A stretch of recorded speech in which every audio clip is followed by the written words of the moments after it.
Edwin Jenner.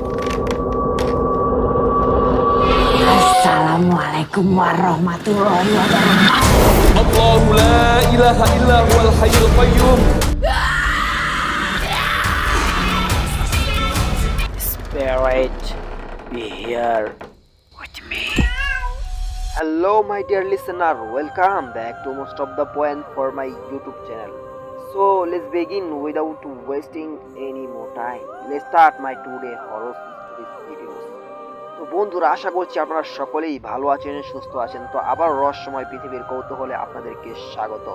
তো আজকে রহস্যময় পৃথিবীর কৌতূহলে দিনাজপুর থেকে রফিকুল ভাই একটি দুর্দান্ত ঘটনা লিখে পাঠিয়েছেন।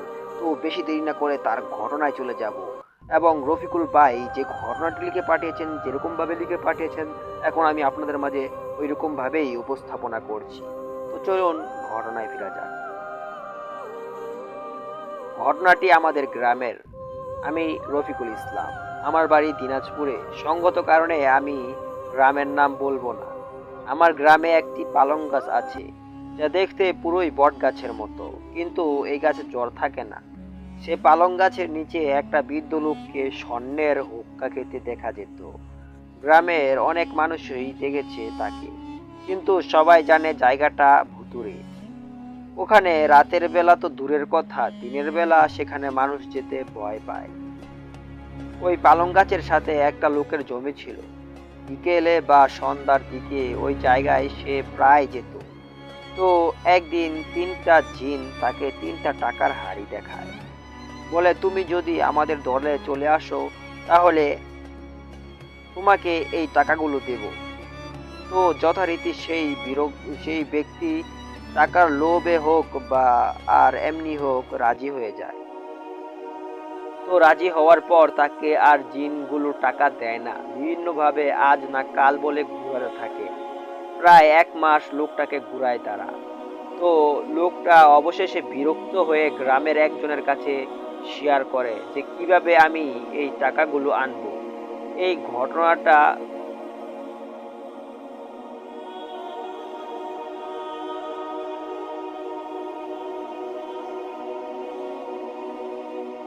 তো লোকটা অবশেষে বিরক্ত হয়ে গ্রামের একজনের কাছে শেয়ার করে যে কিভাবে এই টাকাগুলো আনবো।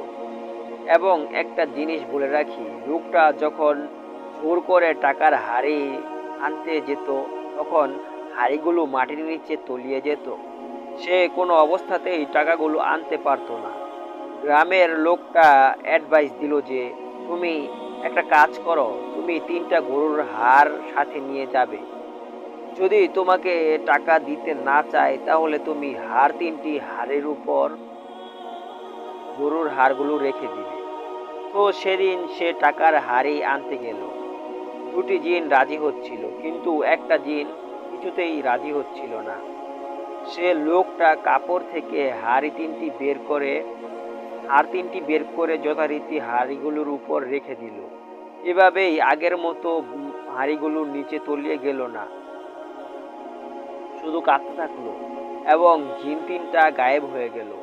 তো সেদিন যথারীতি আরাম করে হাড়ি 3টি উঠিয়ে নিয়ে আসে একটি ঝোপের ভিতর লুকিয়ে রাখে এবং সে বাড়ি চলে যায়। তারপর রাতে তিনি সেখানে আসে এবং হাড়ি 3টি নিয়ে নিজের ঘরের খাটের নিচে পুঁতে রাখে এবং তার স্ত্রীকে বলে জায়গাটা সুন্দর করে ভরাট করে দাও, যেন কেউ বুঝতে না পারে। এর পরের দিন একটি ঘটনা ঘটে। সে লোকটা কোনো কারণে পাগল হয়ে যায়। তখন গ্রামবাসী তাকে সুস্থ করার জন্য একজন হুজুর নিয়ে আসে। তো সেই হুজুরের 2টি স্ত্রী ছিল। একটি স্ত্রী ছিল মানুষ আর একটি ছিল জিনদের মেয়ে। যথারীতি সেই হুজুর চলে আসে, এসে একটি বালতি নেয়। সে বালতিতে কিছু পানি নেয় এবং গ্রাম থেকে একজন লোক নেয়। সে লোকের ভালো করে চোখ বেঁধে বলে পানিতে তাকাও।